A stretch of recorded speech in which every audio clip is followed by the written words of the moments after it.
حبايبي قبل ما يبدأ الفيلم تعالوا نصلي على النبي الأول، وما تنسوش اللايك والشير والاشتراك في القناة. جيت وجبت لكم ملخص لفيلم مليان بالأكشن والإثارة والمفاجآت كمان. تعالوا نشوف جاي هيقدر يوحد القريتين ولا لا، وهيقدر يكون زي باباه حنون وقلبه كبير ولا لا. طب لو عاوزين تعرفوا أنا بقصد أقول إيه تعالوا بينا نشوف الملخص مع بعض، بس يا ريت تكملوا للآخر ويلا بينا. يبدأ فيلمنا بمناسة وهي بتلبس بسرعة عشان اتأخرت على أصحابها في الجامعة، وبتروح لهم بصندوق للتبرعات وبيقفوا بيه في الشارع وبيسلموا التبرعات لمنظمة UCO، وبيتبرعوا الناس باللي بيقدروا عليه. وبيشوفهم راهول وهو معدي بعربيته فبيقف وبيتبرع بمبلغ كبير، وبيبص لمناسة بنظرة كلها إعجاب، فبتفرح جدا مناسة هي واصحابها بالتبرع ده. وبتروح مناسة تسلم فلوس التبرعات، وهي راجعة بتلاقي راهول مستنيها في الشارع وبيمسك ايديها بكل قوته علشان تروح معاه، لكن مناسة بترفض تروح معاه غصب عنها وبتجرح ايده وبتجري منه علشان تهرب. فبيحاوطها اصحاب راهول، فبتستغيث مناسة بصوت عالي عشان حد يساعدها. فبيجي جاي وبيقول لراهول انا عارف انك ابن راجل غني جدا ومن اغنى اغنياء سنغافورة ومتدلع جدا، لكن ده كله مش هيفرق معايا ابدا، والخناق مش هيجيب غير المشاكل. خلينا نحلها بالعقل احسن، لان ببساطة لو اصحابك هجموا عليا مش هرحمهم ابدا وهضرب كل واحد فيهم بكل عنف. فبيتخيل راهول واصحابه اللي ممكن يحصل لهم وما بيرضوش يتخانقوا معاه. وبيقول جاي لراهول انشر الحب هتلاقي الحب على طول، وبياخد مناسة وبيمشي. فبيقتنع راهول بكلامه وبيقول لاصحابه لازم نحب الناس كلهم. وجاي بيوصل مناسة وبيسألها انت من سنغافورة؟ وبتقول له لا من قرية جنب بيدار. فبيقول لها انسي كل اللي حصل النهارده وابتسمي. فبتشكره وبيمشي، وبتعجب جدا مناسة بجاي. وبيمر اسبوع من غير ما تشوف، وبيقول لها اصحابها خلاص بقى انت لازم تنسيه لانك ما تعرفوهوش اصلا،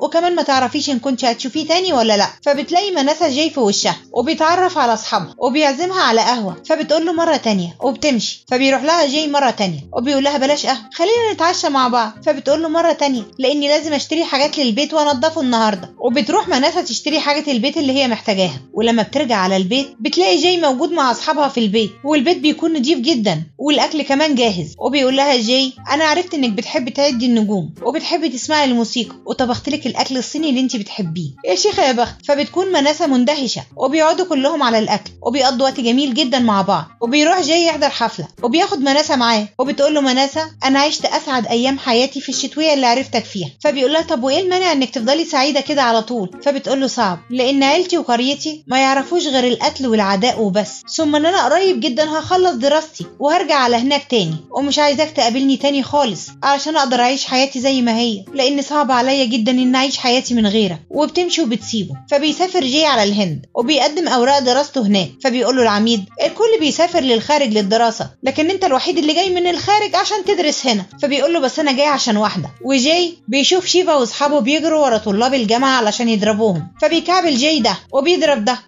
وده كمان، وبيقول لهم انا ضربتكم بالنيابة عن الزعيم شيفا وده اخر تحذير ليكم، يلا امشوا من هنا. فبيسأل شيفا جاي انت مين؟ فبيقول له صديق ليك وعدو لاي حد يخالفك، وبيفضل يمدح فيه. وطبعا شيفا بيعجب بكلام جاي جدا وبيعرف انه ما عندوش سكن، فبياخده يقعد معاهم في السكن بتاعهم. وشيفا بيعرف جاي على برتاب صاحب البيت، وبيكون برتاب بيخاف من شيفا جدا وبيروح يقدم لهم الشاي. فبيقول شيفا البرتاب بكره عيد ميلادي ولازم تسحب 1000 روبية من حسابك عشان نحتفل. فبيتخيل برتاب من غضبه انه بيضربهم كلهم وبيفضل يضحك. فبيسأله شيفا في حاجة؟ فبيقول له انا عندي ذاكرة تخيلية للحاجات اللي مش بقدر اعملها، وبيكون مبسوط جدا. وتاني يوم بيروحوا يحتفلوا بعيد ميلاد شيفا في الكازينو، وبيخبط برتاب في واحدة. فبتقول له عادي مفيش مشكلة. فبيخبط في شيفا فبيضربه بالقلم. فبيسأله جاي هو ليه بيعمل لك كده؟ فبيقول له اصله اول ما سكن عندي استهزأت بيه وفضلت اهينه في الرايحة والجاية لحد ما صبره نفذ ومسكني ضربني حتة علقة، لكن كانت علقة موت، ومن بعدها بقى ده وضعي معاهم. وبتكون جوري معجبة جدا بشيفا، لكن هو ولا في دماغه وما بيهتمش بيها خالص ومش مديها وش. فبيروح لها جاي وبيسألها عايزة ترقصي معاه؟ فبتقول له يا ريت. فبيقول لها استعدي. وبيروح جاي يقول لشيفا ان وجود البنات في حياتنا اهم من الخناق والقتال، وجرب مش هتندم. وبيغمز جاي لجوري. فبتروح لشيفا وبتقول له ممكن نرقص سوا؟ فبيوافق وبيستمتع بوقته. وتاني يوم بيروح شيفا على الجامعة وبيغير بقى من نفسه من صايع لشخص محترم، وبيكونوا اصحابه مش مصدقين عينيهم. وبيرجع شيفا على البيت وبيدفع لبرتاب الايجار المتاخر عليه. فبيقول له برتاب يا اخي يا ريتك اتغيرت من زمان، اصلهم في الشغل نقلوني على قرية جنب بيدار ومضطر بقى ان اقعد هناك في سكن قديم. فبيقول له شيفا دي قريتي وانا هتصل على ماما علشان تقعدك معاهم في البيت. وبيقول برتاب لجاي انا دفعت رشوة وخططت عشان اروح على بيته عشان اقدر ارجع الفلوس اللي صرفتها عليه غصب عني. وبتاخد مناسة شنطتها علشان ترجع على قريتها، وبيمسك رجالة اتشيشة وبيروح بيهم على البيت، وبيخرج اخوه العاجز مورتي وبيقتل رجالة اتشيشة قدام عينه، وبيقول انا مش هسكت ابدا الا ما انتقم من كل اللي قتلوا ابنك وخلوك عاجز كده. وبيقول شيفا لجاي احنا عندنا شهر اجازة، ايه رايك لو تيجي تقضيه معايا في القرية بتاعتنا؟ فبيوافق طبعا وبيجهز في ثانية وبيمشوا. واول ما بيوصلوا على القرية بيدوس جاي على دم في الارض، وبيقول لشيفا من الواضح كده ان اهلك دابحين وعاملين وليمة، فمش بيعرف يرد عليه. وبيعرف شيفا جاي على بابا ساتيا، وجاي بيحضن ساتيا، فبيستغرب ساتيا وبيقول له شيفا معلش اصله من بلد اجنبي. وبيسلم شيفا على مامته وعلى عمه كمان. وبتكون المفاجأة بقى ان مناسة تبقى اخت شيفا، وبتقول له شكلك اتغيرت كتير، فبيقول لها بفضل جاي. وبتتفاجئ اول ما بتشوفه وبيسلم جاي عليها، وبتكون مناسة فرحانة جدا. وبيجي يسلم جاي على بيرة بيوقفه، فبيقول له شيفا احذر من التعامل مع عمي بيرة لانه عنيف جدا. وبتروح مناسة لجاي وبتقول له ما تفكرش انك تقدر تغير باقي عيلتي زي اخويا. فبيقول لها ليه يعني يا ستي، في النهاية هم بشر برضو وكل شيء جايز، وبعدين ما تخلينا نحاول الاول. وبيشوف مانو رجالتهم مقتولين، فبيقول انا لازم انتقم من بيرة وهقتله هو كمان. وبيرجع بالرتاب على البيت متأخر، فبيقول له ساتيا حاول ما تتأخرش عشان لو عرفوا اعدائنا انك عايش هنا هيقتلوك على طول. فبيقول شيفا لجاي انا عاوزك تعرف عيلتي اني بحب جوري وعاوز اتجوزها. فبيقول له جاي استمتعت شوية، انت لسه جديد في العلاقة. وبيقول بالرتاب لجاي انا عاوز اضرب نفسي بالجزمة لاني جيت هنا. طب ما تضرب يا اخويا وحد ماسكك، انا كنت فاكر اني جاي على قرية بسيطة لقيت القتل فيها زي السلام عليكم. فبيفضل يضحك جاي عليه. وبابا بادما بيروح لساتيا وبيقول له بنتي متفوقة في دراستها وجابت كلية كويسة جدا لكن فلوسها كتير، انت ممكن تكلمهم يخفضوا لها الفلوس شوية. فبيقول له ساتيا بكل قسوة بنتك هتاخد ايه من التعليم، بلاش كلام خايب، وبعتها من بكرة تشتغل خدامة عندنا هنا مع مامتها، ويلا بقى امشوا من هنا. فبيسمعهم جاي وبيقول لشيفا هي عيلتك ما بتعرفش تكلم حد بأدب خالص. فبيقول له فعلا انت معاك حق ومش ممكن يتغيروا ابدا كمان. وبيقول جاي لنفسه انا لازم اغيرهم. وبتروح فاطمة البيرة وبتقول انا خسرت جوزي بسبب ان هو انضم لعصابتك، وابني كمان انضم لعصابتك علشان ينتقم لموت باباه، ارجوك رجعهولي لاني ما عنديش غيره في الدنيا. فبيضربها بيرة وبيقول لها ابنك راجل وهيفضل في عصابتي لحد ما انتقم لموت باباه. وبيرجع بالرتاب على البيت وبيقول لمناسة فين اخوكي جاي. فبتضربه بالقلم وبتقول له لو قلت كده تاني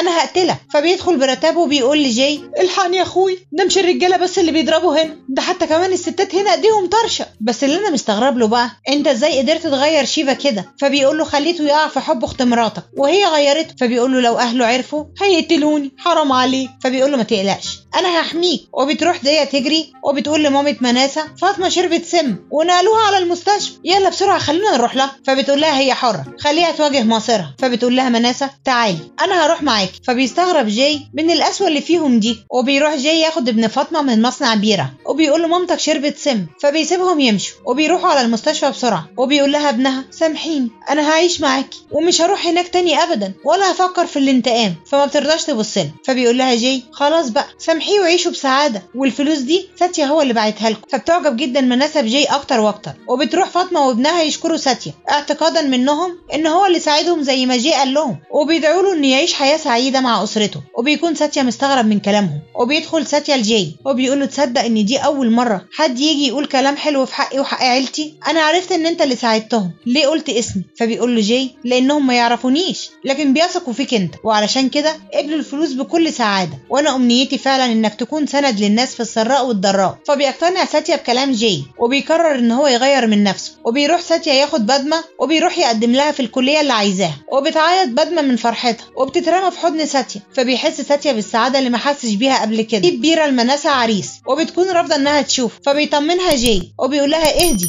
وانا ههتم بالموضوع. وبيوصل للعريس وبيكون اسمه رافي وبيقدم نفسه لاهل مناسة وبيقول لهم انا قتلت 6 اشخاص لوحدي، ايه ده انت بتتباهى ولا ايه؟ ويا ريت تستعجلوا العروسه لان اعدائي كتير جدا وما بقعدش في مكان لمده طويله ابدا. فبتخرج له مناسة وبتعجبه جدا. وبيسال رافي انت متعلمه؟ فبتقول له معايا ماجستير. فبيقول لها ماجستير بس؟ يعني ما وصلتيش للصف العاشر يا جاهل، مجنون ده ولا ايه؟ وبيقول لها عموما انا هفكر في الموضوع وهرد عليكم. وبتدخل مناسة اوضتها وبتقول لمامتها انا مش ممكن اتجوز واحد غبي زي ده. فبتقول لها مامتها انا مش هقدر اتكلم، ولو عندك الشجاعة اقنعيهم انتي. فبيدخل جاي وبيقول لهم العريس وسيم جدا لكن اعدائه كتير وممكن في اي وقت يتعرض للهجوم ويفضل طريح الفراش مدى الحياة ومناسة تفضل تخدمه. وبيقول لمرات مورتي العاجز انتي تحبي انها تمر بنفس تجربتك دي؟ فبتقول له لا مستحيل. وبتروح مرات مورتي تقول لساتيا ان العريس مش مناسب لمناسة علشان مش متعلم وممكن نشوف لها عريس افضل منه. فبيقول لها خلاص نلغي الجواز. فبيتغاظ بيرة جدا وبيرقص جاي من فرحته وبتبوسه مناسة من خده. فبيقول برتاب لجاي كده يعني انتوا تعرفوا بعض من قبل كده صح؟ فبيقول له ايوه وانا جيت هنا من بره علشانها. فبيقول له برتاب انا كده بقى فهمت انت ليه صاحبت شيفا. وبيهجم منه برجالته على بيرة في الشارع وبيجروا وراه عشان يقتلوه. فبيظهر جاي وبينقذ بيرة في اخر لحظة وبياخده معاه في العربية وبيقول انا عندي فكرة، ايه رأيك لو ما ترد لهمش الهجوم وتسيبهم يموتوا من الخوف وهم منتظرين رد فعلك؟ فبيسكت بيرة ومش بيرد عليه. وبيدخل جاي لاهل مناسة المطبخ وبيقول لهم هتفضلوا لحد امتى دافنين نفسكم بالحياة كده بين الطبيخ والترويق والغسيل؟ انتوا لازم تاخدوا اسبوع اجازة وتطلعوا في رحلة وتشوفوا العالم اللي اتحرمتوا منه. فبتقول له مناسة والله فكرة مدهشة وبتروح عشان تاخد اذن عمامها. وبيقول جاي لمورتي العاجز انت بقالك 27 سنة قاعد على الكرسي ده، ايه رأيك لو تخرج معايا شوية وتشوف العالم؟ وبيغسل بيرة وشه وبيفتكر اللي حصل له وبيكون غضبان جدا. فبتقول له مناسة في نفس الوقت ممكن نخرج في رحلة لمدة اسبوع. فبيضربها بالقلم وبيقول لها لو خرجتوا هتموتوا، ادخلوا جوه. وبيقول ده البيرة ادي شيشة وعيلته رايحين على رحلة في شيري شالية. فبيقول بيرة لرجالته اقتلوهم كلهم. وبينصبوا رجالة بيرة لأتشيشة وعيلته 3 فخوخ على الطريق. وبيتنكر جاي في لبس مزارع وبينقذ عيلة أتشيشة من أول فخ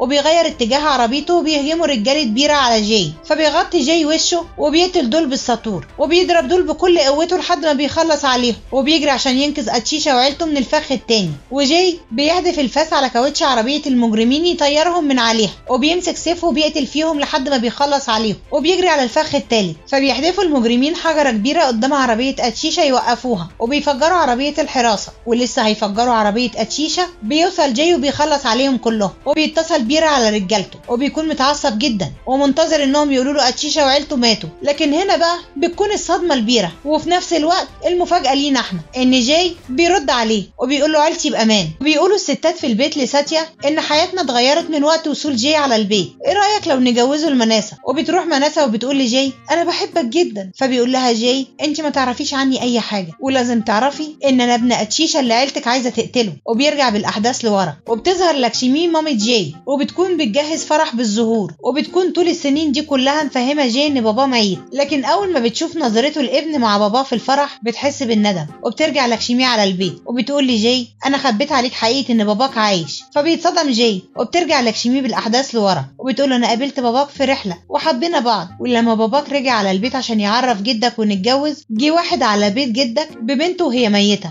بسبب ان في مجموعة شباب اغتصبوها وطلب مساعدته. فجدك بعت رجالته عشان يخلصوا على الشباب وكان تفكير باباك مختلف عن عيلته وما بيحبش العنف وقرر ان هو يبعد عن القرية. واتجوزنا وخلفناه وكنا عايشين في امان وفي منتهى السعادة لحد ما جالنا خبر موت جدك على ايد واحد من اعدائه ورحنا على القرية وبتقوم معركة بين القريتين وبينضرب مورتي على راسه وهو ده اللي بيعجزه. وبتكون قرية أتشيشة مش عايزة تهدى غير لما تخلص على عيلة مورتي لان اللي مات ده كان كبيرهم. لكن أتشيشة بيقول لهم ان اللي مات ده يبقى بابايا وانا مش عاوز حد ينتقم له ولا يحصل هجوم منكم تاني ابدا على القرية التانية. فبتخاف لكشمي على ابنها وبتخير أتشيشة بين وجوده في القرية وبينها هي وابنها. فبيقول لها انا مش هقدر اسيب القرية في الوضع ده ابدا ولازم افضل هنا لحد ما اغيرهم. فبتقول له طب افرض هم اللي غيروه انا هعمل ايه ساعتها؟ فبيقول لها انت مش واثقة فيا وبيسيبها وبيختار القرية. ولكشمي بتمشي بابنها وبتبعد عن جوزها وبنرجع للكشمي وهي بتحكي لابنها جاي وجاي بيقول لمامته انا عاوزة اشوف بابا. وبنروح على القرية وبتظهر سنداهم وبيكونوا اهل القرية بيجهزوها عشان جاي لها عريس. وبتقول لها مامتها انا عاوزة افرح بيكي بقى لازم توافقي المرة دي. فبتقول لها سنداهو حاضر انا هروح على المعبد اصلي عشان امنيتك تتحقق. وبتاخد سنداهو كاني وبتتفق معاه انهم يقابلوا العريس على الطريق ويفهموه انهم بيحبوا بعض علشان يطفشوه يعني. وبيوقفوا عربية جاي على الطريق وبيفتكروا ان هو العريس وبيقول له كاني احنا بنحب بعض وعاوزينك ترفض الجوازة دي علشان قصتنا تنجح. فبيجي العريس وهم واقفين وبيروح جاي يقول له نفس الكلام اللي كاني قاله له. فبيرجع العريس وهو متضايق جدا وبيروح جاي على بيت اتشيشا، فبيفرحوا اول ما بيشوفوه وبيرحبوا بيه، وبابا بيكون مبسوط بيه جدا. وبترجع سندهو على البيت وبتلاقي جاي واقف والعيله كلها حواليه، وبتفتكر ان هو حكى لهم عليها، وبتكون قلقانه جدا لحد ما بتعرف ان هو ابن عمها، فبتطمن. وبيسهر اتشيشا مع ابنه وبيتكلم معاه، وبيعرف ان هو بقى مهندس معماري، وبيكون مبسوط بيه جدا. وتاني يوم بيتفاجئ جاي ان باباه عامل له عيد ميلاد، وبيعرف من سندهو انهم بيحتفلوا بعيد ميلاده كل سنه مع اهل القريه.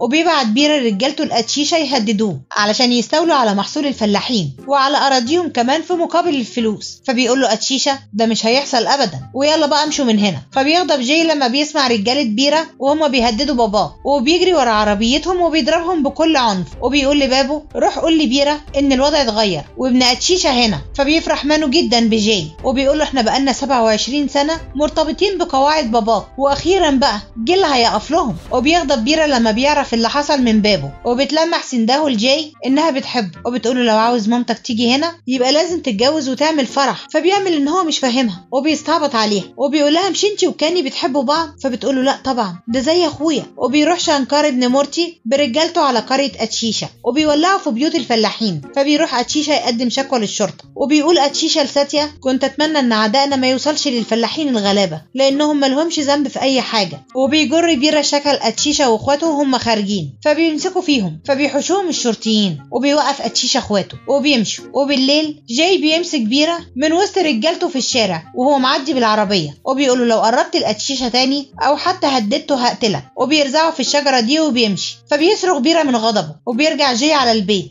فبيقول له بابا اسمع بقى، انت لازم تسيب القريه دي خالص علشان الاوضاع مش مستقره هنا وانا خايف عليك. فبيقول له حاضر. وبيقول بيرا لرجالته انا عايز اعرف مين اللي تشجع ان هو يحذرني. فبيقول له بابو ده يبقى ابن اتشيشا، ولو قربنا من القريه تاني هيقتلنا لانه زي المجنون وشاب عنيف جدا، وهو عايش في بنغالور مع مامته وجاي القريه زياره. فبيقول له بيرا لازم تروح تقتله. وبيقول كاني لاصحابه ايه الفرق بيني وبين جاي علشان سندهو تحبه هو وانا لا. فبيقولوا له ياه طبعا الفرق كبير في كل حاجه، وبعدين انت زعلان ليه؟ روح اعترف لسندهو بحبك وسيبها هي اللي تختار. فبيروح كاني عشان يقول لسندهو ان هو بيحبها، فبتمشي وبتسيبه. وبيلاقي مانو في وشه فبيضربه قلم يخليه يلف حوالين نفسه. وبتسافر سندهو مع جاي على بنغالور، وبترحب بيها لكشمي وبتسالها على حال القريه. فبتقول لها هاديه طبعا بوجود عمي فيها. وتاني يوم بتلبس سندهو لبس المدينه وبتروح تشتغل مع جاي في الشركه. فبيشوف جاي كيشور بيتكلم مع سندهو في المكتب، فبيغير جدا عليها وبينادي على كيشور وبيقول له مش عاوز اشوفك بتكلمها تاني. بيروح شيفا برجالته على بيت جاي في بنغالور ومش بيلاقوه هناك. فشيفا وبابو بيستنوا في الكافيه، وبيرجع جاي على البيت وبيشوف رجاله بيرا، فبيخلص عليهم واحد ورا التاني ومحدش فيهم بيقدر يمد ايده عليه. وشيفا بيلاقي رجالته نايمين على الارض، فبيمشي بسرعه هو وبابو من غير ما يشوفوا جاي. وبتتصل سندهو على لكشمي من القريه وبتقول لها عيلتي جابت لي عريس، لكن انا بحب جاي ومش عاوزه اتجوز حد غيره، ارجوكي قولي له. وبيكونوا عيله سندهو مبسوطين جدا بالعريس الجديد لانه من امريكا. فبيجي جاي وبيقول لهم سندهو مش محتاجه تسافر امريكا عشان تعيش بسعاده، هي محتاجه حد يحبها من قلبه عشان تكون سعيده معاه. وبيقول جاي لسندهو ممكن تديلي فرصه احبك للابد. فبتفرح جدا وبتحضنه وبيجهزوا لجوازهم. وبترجع مامة جاي على القريه عشان تحضر الفرح، وبيفرحوا عيله اتشيشا جدا بوجودها. وبتدخل لكشمي لاتشيشا وبتقول له انا اسفه لاني كنت فاكره انك انت اللي هتتغير وهتبقى قاسي زي اهل القريه، للاسف ما قدرتش افهمك، ومع ذلك ربيت ابنك وعلمته عشان يكون حنين زيك بالظبط، وانا اسفه وعمري ما هسيبك تاني ابدا، وهفضل جنبك في القريه لاخر يوم في عمري، طلبتيها ونلتيها يا غالي. فبيحضنها اتشيشا وبيعيطوا هما الاتنين. وبيفرح جاي ان باباه ومامته اتجمعوا مع بعض تاني. وبيقول شانكار لباباه دي الوقت اللي هنتقم فيه من عيله اتشيشا. وبيروح شانكار ينادي على جوز فاطمه وبياخده وبيمشي. وبيجهز اتشيشا لفرح ابنه. فبيروح المفتش وبيقول له ابنك بدأ المعارك اللي انت وقفتها من سنين، واتمنى انك تتصرف وتقدر تعمل اي حاجه عشان الوضع ما يسوقش عن كده. فبيتصدم اتشيشا من الكلام. وبيدخل شانكار ورجالته الفرح على انهم الطباخين،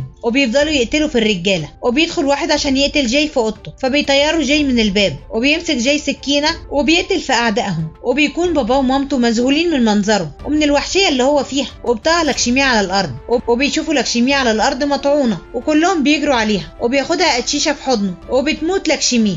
وبيحرقوا جثه لكشمي. وبيمسك جاي الفاس وبيقول لباباه انا مش هسيب حد منهم عايش. فبيضربوا اتشيشه بالقلم وبيقولوا انا معرفش ايه الغلط اللي انا عملته عشان اخلف ولد زيك، انا بعدت عنكم 27 سنه عشان احول الشياطين دول لبني ادمين، لكن بسببك انت رجعوا شياطين مره تانية، وخليك عارف ان انت السبب في موت مامتك ويا ريتك كنت مت بدلها. فبيقع الفاس من ايد جاي وبيحس بالندم وبيقول له بابا امشي من القريه كلها وما تدخلهاش تاني ابدا حتى لو مت. فبيزعلوا العيله كلها على جاي، بيسيب جاي القريه وبيمشي. وبنرجع للحاضر تاني وبتقول مناسة لجاي انا مش زعلانه عشان انت مش بتحبني، لكن لازم تمشي من القريه لان لو عيلتي عرفوا الحقيقه هيقتلوه. فبيقول لها جاي بس انا مش همشي غير لما احقق هدفي. وبينادي ساتيا على جاي وبيقولوا العيله كلها بقت سعيده بسببك انت وعايزينك تتجوز مناسة، ولو ما عندكش اعتراض خلينا نقابل اهلك. وبيقابل بيرا جاي برجالته وبيقول انا مش موافق على جوازك من مناسة لانك مش راجل ولا تعرف اي حاجه عن الشجاعه ودايما الابتسامه على وشك. فبيقول له جاي ان الرجوله والشجاعه بكسب قلب العدو بالحب مش بقتل الناس. فبيقول له بيرا انا بتحداك انك تثبت لي شجاعتك ووريني تقدر تقتل رجالتي ازاي، لو قدرت هامن بمبدأك. فبيقبل جاي التحدي وبيضرب ده بالرجل وده بالبوكس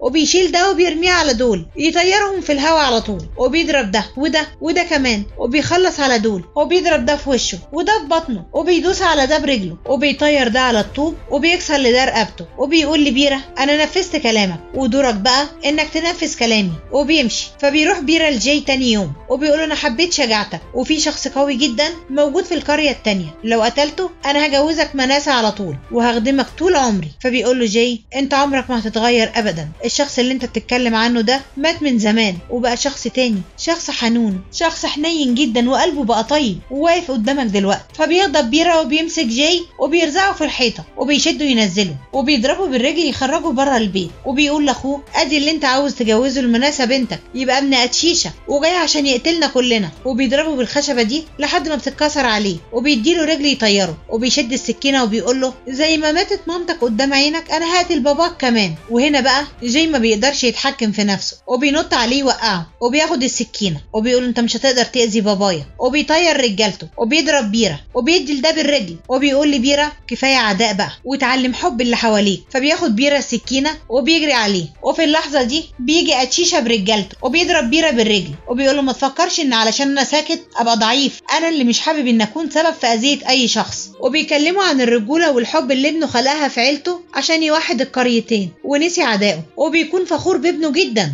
فبيتحرك مورتي العاجز من مكانه وبيقول لبيرا انت لازم تنسى العداوه وتحب الكل علشان تنقذ قريتنا. وبيقول ساتيا لبيرا ان القرويين حبونا واحترمونا بسبب جاي بعد ما كانوا بيخافوا مننا. فبيرا بيرمي سلاحه وبينسى عدائه وبيحضن جاي باباه وبيروح لسنداهو وبيحضنها. ولحد هنا بيخلص فيلمنا، ويا ريت كل اخواتي واصبعوا على الصلاه في مواعيدها. ولو عجبكم الفيديو يا ريت ما تبخلوش علينا باللايك، ولو اول مره تتفرجوا علينا يا ريت تعملوا اشتراك وتفعلوا الجرس عشان يوصلكم مننا كل جديد بنقدمه. وان شاء الله اللي جاي هيعجبكم اكتر وقت.